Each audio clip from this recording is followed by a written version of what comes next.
Is so happy to have Linda Katz of Breakthrough Counseling joining us this morning. Thanks for coming in. Thank you. Good to meet you. Thanks for having me. We were talking about this a few moments ago, and on a much lighter note, with all the snow and the bad weather we've had, a lot of folks probably experiencing a little bit of depression, not being able to get out, but that's the simple side of depression, isn't it?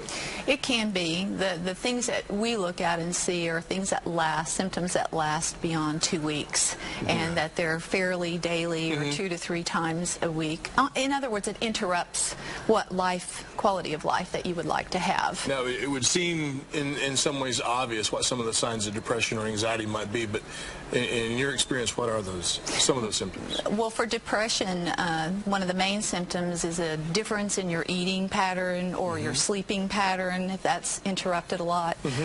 Sadness that just lasts and lasts. You can't just seem to break out of it. So like you said, more than the 2-week period of time. Exactly, yeah. That you just can't seem to push through that.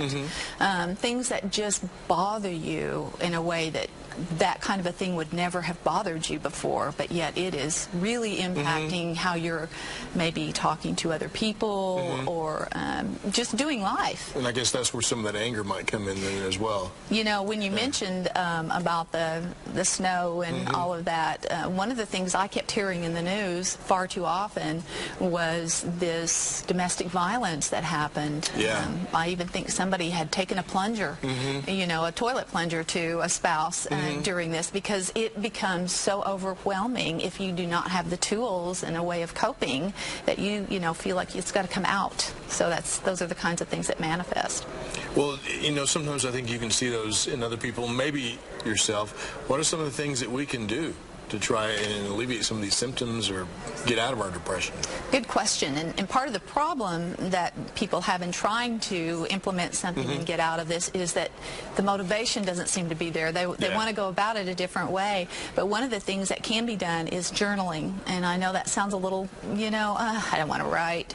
But if you'll journal your feelings and journal some of these things that are coming up in you and that you're feeling, it really does put them out there so that, at least you have that kind of a relief.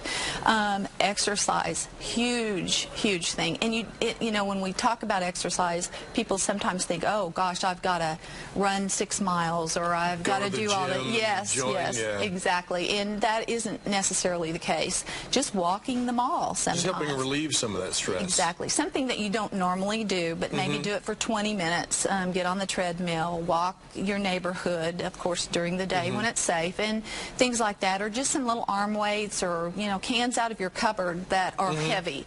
Anything that you're not used to doing that kind of distracts you and distracts your body into something else. Okay, but it's not just anxiety and depression. You also work with folks with marital problems, child adolescence problems. So a little bit of everything. If folks are interested, they can just give you a call, and we're going to give that information out here in just a minute. Okay, sure. You bet that I would be happy to work with anybody. I do telephone consultation just to kind of screen to see where you're at with it. A lot of times people don't know when they need to go to a counselor. If the symptoms are lasting longer than 2 weeks and they're unable to really get any relief from it, calling a counselor and getting in touch with a counselor is probably the best bet. And if you go to a counselor, and some people have had that experience, they've gone, oh, I don't want to go to a counselor, I didn't like that person. There's a lot of counselors out there, and if there's somebody that you don't click with, find somebody else. Give them a call.